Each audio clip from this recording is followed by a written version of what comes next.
Bonjour à tous. Merci d'être au rendez-vous. Bienvenue à cette première assemblée publique du conseil d'administration de la Société de transport de l'Outaouais pour l'année 2024. J'en profite pour vous offrir mes meilleurs vœux et une belle année. Sans plus tarder, on va procéder à la lecture de l'ordre du jour. Pour ce faire, je cède la parole à notre secrétaire corporatif et responsable du contentieux, M. Richard Vézina. Merci. Alors, oui, nous avons des membres du conseil d'administration qui sont en visioconférence et qui sont présents. Mme Caroline Murray, Mme Ladier, nous avons M. Brière et M. Boivin ainsi que M. Lessard. Merci. Alors, donc, je vais réitérer au nom du conseil d'administration la santé pour 2024. Merci. Alors, on va procéder à l'ordre du jour. L'item 1.1, c'est la période de questions des citoyens à l'intention des membres du conseil d'administration. Nous avons reçu 3 correspondances courriels, soit celle de Mme Josée Nollet, Mme Neila Atem et Mme Geneviève Ouellet. Toutes les 3 nous ont fait part de leur mécontentement en lien avec la qualité du service de transport en commun et les nombreuses annulations de voyages en heure de pointe, dont notamment celles sur les lignes 58, 65 et 85. Les annulations ont souvent lieu à la toute dernière minute, laissant peu de temps aux clients pour se trouver un plan B, ce qui a malheureusement d'importantes répercussions sur leurs divers engagements. Elles aimeraient connaître les solutions envisagées par la STO afin de remédier à la pénurie de chauffeurs et ainsi arriver à offrir plus de fiabilité à la clientèle du transport en commun. Par ailleurs, Mme Atem souligne que la carte d'autobus est très chère, malgré le service offert actuellement, et se demande si le CA a envisagé une compensation pour les usagers. Aussi, elle rappelle que ce ne sont pas tous les clients qui sont à l'aise avec Twitter pour s'informer des impacts sur le réseau. Elle souhaite savoir si la STO compte maximiser son partenariat avec Transit pour mieux communiquer les annulations. Finalement, elle veut savoir si les chauffeurs d'autobus ont signé leur entente de principe, car ils ne portent plus leurs uniformes malgré l'entente. Et M. Leclerc, question qui va discuter, entre autres, de ce point-là au conseil d'administration et on va laisser M. Leclerc. Oui, tout d'abord, je veux en profiter pour remercier la clientèle de leurs questions. Donc, Mme Jolet, Mme Atem et Mme Ouellette, donc effectivement des questions qui se recoupent sur la qualité de service. Je pense que c'est important de vous exprimer qu'on est bien conscient, qu'on est désolé. Les enjeux que vous vivez au quotidien par rapport aux services que nous offrons. Je comprends personnellement que ça rend la prévisibilité des déplacements très difficile, que ce soit pour le travail ou pour d'autres occupations. Donc, je tiens à vous le souligner. Et puis, vous assurer qu'on est au travail. Je comprends que les questions sont qu'est-ce que la STO fait très concrètement pour adresser ces enjeux-là. Parce qu'on fait face effectivement à des enjeux structurels. L'enjeu principal pour lequel on annule du service, c'est la question de la disponibilité de main-d'œuvre. Je sais que je me répète là-dedans. On le sait, c'est un contexte qui est global. Toutes les industries sont affectées par la disponibilité de main-d'œuvre. On le sait en santé, en éducation. On le voit en restauration également. Les compagnies aériennes, donc divers secteurs et dans le transport en commun. Je vous dirais que c'est l'enjeu principal qui nous affecte en plus de d'autres d'autres enjeux qu'on peut vivre sur le réseau. Donc, ceci étant dit, je vais vous donner quand même des éléments sur lesquels on travaille. Les équipes sont mobilisées. Quand je dis les équipes, c'est nos équipes de service en relation à la clientèle, notre équipe de planification du transport, tant du côté de la planification réseau à plus long terme, notre équipe d'exploitation avec les équipes de planification, l'ensemble de nos équipes opérations pour trouver des solutions. D'abord, évidemment, notre direction des ressources humaines. D'abord, au niveau de la main-d'œuvre, parce que c'est l'enjeu qui nous affecte principalement. je vais y aller au niveau du recrutement dans un premier temps. On a récemment, dans les derniers mois, octroyé un mandat à une firme de recruteurs professionnels. Donc, on réfère comme étant de la chasse de tête, ce qui est novateur dans notre secteur, parce qu'habituellement, pour le poste de chauffeur, on ne va pas avec la chasse de tête. On le fait dans ce cas-ci. Et puis, c'était pour une vingtaine de chauffeurs. Les résultats ont été très probants. Donc, ce qu'on demande à la firme, c'est de trouver des gens qui ont déjà un permis de conduire, donc certaines qualifications déjà au niveau des véhicules, la conduite de véhicules lourds. On a plusieurs candidats, plus d'une vingtaine de candidats dans le processus en ce moment. Cette semaine, on a bonifié le mandat qui a été confié à la firme pour aller recruter une dizaine de chauffeurs de plus qui étaient permis en option.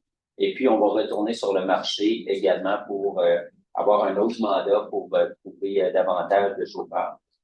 Pourquoi on fait ça et comment la firme arrive à trouver des gens que nous, on ne trouve pas? D'abord, évidemment, ils ont des bases de données qu'on n'a pas. Ils vont chercher des gens qui ne sont pas nécessairement en recherche d'emploi, donc qui sont en entreprise d'ailleurs, qui exercent le métier de conducteur et ils les amènent à la STO. Ce que ça fait très concrètement, c'est que ça nous permet de former ces gens-là de façon beaucoup plus rapide. La formation d'un chauffeur va varier de 5 à 7 semaines. Dans le cas des chauffeurs qui nous arrivent déjà avec des qualifications, on peut les mettre sur la route après 5 semaines. J'ai d'ailleurs rencontré 2 nouveaux chauffeurs la semaine dernière qui prenaient la route cette semaine. J'en ai rencontré 2 cette semaine qui prennent la route la semaine prochaine. Et considérant que chaque chauffeur fait 4 à 7 voyages par jour, on peut imaginer là, que l'ajout de chauffeurs va nous aider à réduire le nombre d'annulations. Donc, on en a plusieurs là, au mois de janvier, février et mars qui vont venir s'ajouter. Puis, on va poursuivre et renforcer nos efforts à ce niveau-là. Au niveau de la formation, un des éléments qu'on constatait, c'est que, comme je l'ai dit, la formation prend 5 à 7 semaines. Il nous arrivait en raison de la pénurie de main-d'œuvre de perdre des candidats en cours de formation qui étaient recrutés par d'autres entreprises. Ce qu'on a fait, c'est qu'on a revu la rémunération durant la formation pour être plus attractive. Donc, 100% de la formation est rémunérée et on a augmenté le niveau de rémunération pour s'assurer de garder les gens qu'on recrutait et qu'on a un meilleur taux de conversion entre formation et chauffeurs qui prennent la route. On vient également de doter un poste de coordonnateur à la formation justement pour avoir notre processus, s'assurer qu'on est à la fois plus efficace et efficient dans la formation des chauffeurs, toujours en s'assurant de la sécurité de la clientèle, qui est un élément sur lequel on ne fera pas de compromis. Est-ce qu'on peut améliorer la formation et la rapidité avec laquelle on amène des chauffeurs sur la route? C'est un des éléments sur lesquels on travaille. Au niveau, on a fait des investissements sur le service d'hiver au niveau de la ponctualité. La ponctualité sur le réseau est un élément qui affecte la qualité de service pour la clientèle. Le plus gros enjeu pour nous est évidemment les retards, donc les écarts en ponctualité, environ 85% des retards, des écarts de ponctualité viennent des retards. Ce qu'on a fait, c'est qu'on a revu les temps de parcours avec le retour des gens suite à la pandémie. On a vu plus de trafic sur les routes et nos autobus avaient de la difficulté à faire les temps. Ce que ça amène très concrètement pour la clientèle, c'était en fait soit des retards excessifs. Donc, si un autobus arrive 15 minutes après l'heure prévue, c'est pratiquement dans certains clients comme étant une annulation. Et si on accumule un retard qui est trop important, bien souvent, ce qu'on fait, c'est qu'on va devoir annuler le voyage suivant. Donc, ça, on a revu tout le temps de parcours sur 5 lignes et on a revu aussi le positionnement des autobus pour améliorer la fiabilité du service et réduire les retards qui étaient liés à les annulations, liées aux enjeux de ponctualité. Au niveau de l'information voyageur, on comprend qu'un des gros enjeux, pendant qu'on travaille à améliorer la livraison de services, c'est comment on communique à l'avance à la clientèle. Donc, dans les dernières semaines, on a fait une analyse fine des voyages qu'on annule. Et puis, on travaille sur un plan pour pouvoir annoncer à l'avance les voyages, le plus grand nombre possible de voyages qui seront annulés. Dans les prochains jours, justement, on va pouvoir faire cette annonce-là. On va le faire en phase. Donc, première phase où on sait que ce sont les voyages qui, de toute façon, seraient annulés, c'est ce qui se passe de façon ponctuelle. Pas simplement les annoncer à l'avance. pour que les clients puissent mieux prévoir leurs déplacements et qu'on puisse leur offrir, lorsque c'est possible, des alternatives, soit une autre ligne. Donc, c'est une analyse qui est importante de faire pour s'assurer que on ne sait pas seulement une ligne ou un secteur. Donc, s'assurer de limiter le plus possible l'impact sur la clientèle, améliorer la fluidité des déplacements. Et peut-être un autre point sur la communication, nous sommes effectivement, parce que c'est une question qu'on a eue de Mme Atem au niveau de la communication clientèle, est-ce qu'on peut maximiser le partenariat avec Transit? On est effectivement en discussion avec Transit pour voir si on peut améliorer l'information qu'on amène à notre clientèle et qu'il y ait plus de bénéfices là, pour avoir les voyages en temps réel. Un dernier point, quand on parle des enjeux de main-d'œuvre, ça affecte effectivement la livraison au quotidien. Évidemment, on n'a pas la main-d'œuvre disponible pour mettre ce qu'on appelle des chauffeurs en attente sur le réseau.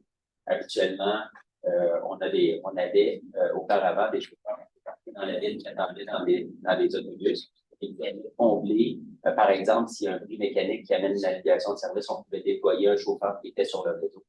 La pénurie de main-d'œuvre fait en sorte que tous les chauffeurs qui sont disponibles en ce moment, on leur attribue des voyages, donc on n'a pas ce qu'on appelle des stand-by sur le réseau pour aller calmer, c'est sur les enjeux mécaniques, lorsqu'il y a des tempêtes, des accidents, des maladies. Donc ça, c'est un enjeu, mais c'est ce sur quoi on travaille aussi pour pouvoir rectifier la situation le plus rapidement possible, considérant, comme j'avais mentionné, que c'est un enjeu qui est structurel. Au niveau des questions pour ce qui est de la communication en utilisant Twitter, ou X, la plateforme maintenant qui est anciennement Twitter. Juste à titre de rappel, on communique l'information, donc c'est possible par Infobus, soit de l'avoir par messagerie texte ou par téléphone. Il y a l'application Transit, je viens d'en parler. On met l'information sur notre site web et c'est toujours possible d'appeler nos excellents agents au SRC pour avoir l'information en temps réel sur ce qui se passe sur leur réseau. Madame Atem fait référence également au prix des passes d'autobus, savoir si une compensation est envisagée pour la clientèle. Pour l'instant, c'est pas ce qui est envisagé. Sur quoi on se concentre, c'est de pouvoir affecter les ressources pour augmenter le niveau de service. C'est vraiment notre focus pour l'instant. Et pour ce qui est de la question à savoir si les chauffeurs d'autobus ont signé l'entente de principe, il n'y a effectivement pas encore les uniformes. L'entente sera suivie par le syndicat, donc d'ici la fin du mois. Et les chauffeurs membres du syndicat auront l'occasion de se prononcer sur cette entente et on espère que ce sera au bénéfice de tous. Donc, ça répond Merci. Dans un autre ordre d'idée, M. le Président, Mme Atem demande également ce qui se passe avec la Constitution fédérale pour la construction du tramway dans l'ouest de Gatineau. Écoutez, au niveau des annonces qu'on attend toujours, on n'a rien reçu malheureusement, mais on continue, le travail va bien, nos équipes au niveau du tramway continuent le travail. Il y a eu, entre autres, des rencontres aussi avec la ville de Gatineau.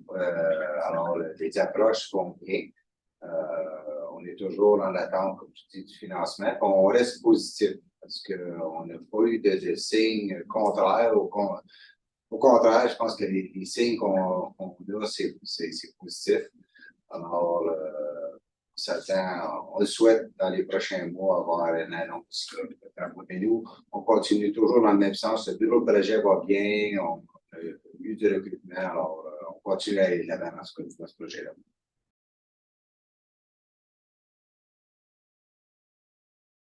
Donc, bonjour et bienvenue au point de presse qui suit l'Assemblée publique du Conseil d'administration de la Société de transport de l'Outaouais. Je m'appelle Sophie Saint-Pierre, directrice de l'expérience client. Merci d'être au rendez-vous.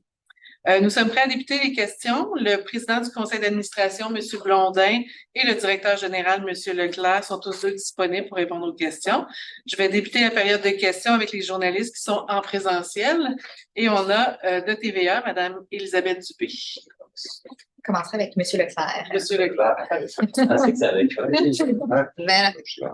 Voilà. OK, parfait. Main gauche. Ça là. M. Leclerc, premier conseil de 2024. Peut-être d'abord, c'est quoi la vision pour la prochaine année? Est-ce qu'on a des objectifs? Il y a quand même eu quelques points qui ont été soulevés par des citoyens au début de la rencontre. Qu'est-ce qu'on vise pour 2024?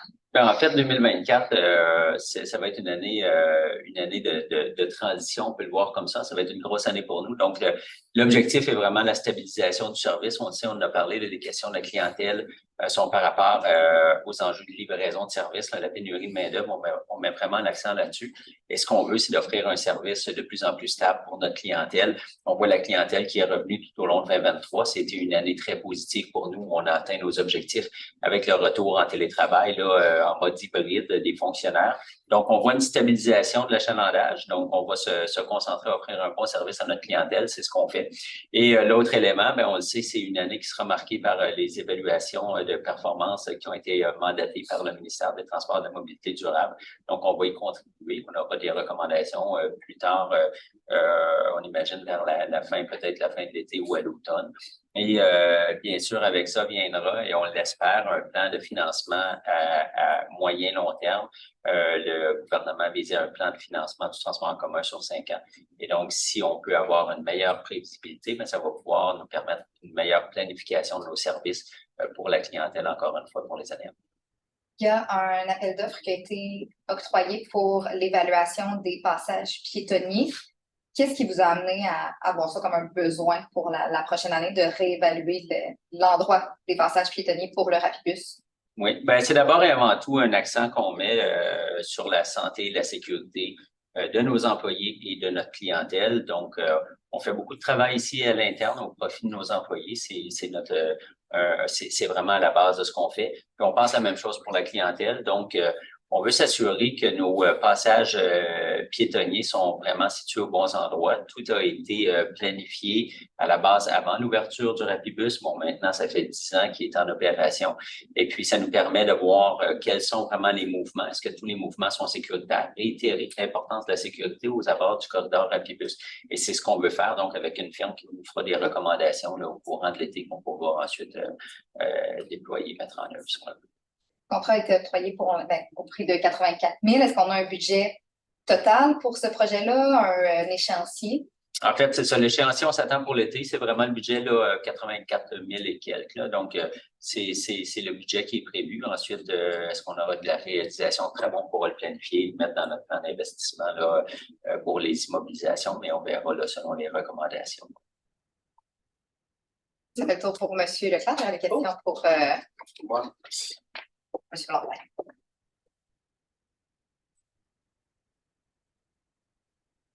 C'est un niveau.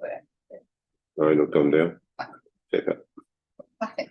Bonjour. Bonjour. M. Landry, je vais recommencer aussi un petit peu avec le début de l'année 2024. Est-ce qu'on croit que c'est finalement l'année où on va réussir à aller chercher le financement du fédéral pour le tramway? Absolument. C'est faux. J'y crois. Écoutez, tout est en place là, présentement. On a le bureau projet, on a eu du recrutement qui s'est fait au niveau du bureau projet. On a revu au niveau de la structure administrative aussi, au niveau du projet du tramway. Alors, il manque seulement que le financement. Puis nous, ben, écoutez, moi, de mon côté, ce que j'entends quand je parle avec le ministre Guilbeault, c'est que c'est positif. Et alors, pour moi, c'est une question de temps. Mais je suis positif que cette année 2024, on va voir le financement, on va pouvoir procéder pour les prochaines études. Je reviens sur l'évaluation des passages piétonniers. Le service de police ne rapporte pas d'incidents en lien avec les passages piétonniers. Est-ce que c'est vraiment une priorité à faire en 2024 ou on ne devrait pas justement y aller avec d'autres enjeux qui ont été soulevés au début de la rencontre? Non, je pense que c'est une priorité. Je pense que ça va aussi dans le sens au niveau de la sécurité de la STO qu'on le voit, mais c'est aussi dans l'ensemble au niveau de la sécurité, au niveau de la ville de Gatineau. Est-ce qu'on veut encourager les piétons, on va encourager les cyclistes, ainsi de suite, le transport par autobus, mais on veut que les gens puissent se rendre à nos stations en sécurité de manière sécuritaire. Alors, je pense que non, c'est primordial de le faire. Ça fait, comme le directeur général disait, ça fait quand même 10 ans là, que c'est en place, qu'ils sont bien installés, est-ce que c'est les meilleurs? Alors, non, je pense que c'est important de le faire. Bon, merci. Merci. Je me tourne maintenant vers la plateforme Zoom. On m'avait dit qu'on avait Annie-Rose Deschâtelet du droit, mais qu'il n'y avait pas de questions. Juste une chance de changer d'idée au cas où. Je prends pour acquis qu'il n'y a pas rien. Parfait. Donc, ça met fin à notre notre point de presse on vous voit le mois prochain pour l'Assemblée publique du 29 février. Merci. Merci. Merci.